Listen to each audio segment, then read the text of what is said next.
Pertama kalinya Rusia meluncurkan rudal balistik jarak menengah hipersonik ke kota Dnipro, Ukraina pada Kamis 21 November 2024. Rudal tersebut merupakan senjata baru yang dikembangkan oleh Rusia dengan nama Sandi Oresnik. Adapun serangan dahsyat ini sebagai respon atas tindakan Amerika Serikat dan Inggris yang mengizinkan Ukraina menggempur wilayah Rusia dengan senjata canggih barat.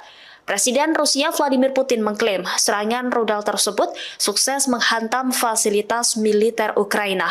Putin pun memperingatkan Ukraina dan Amerika Serikat bahwa serangan yang lebih menyakitkan akan segera menyusul.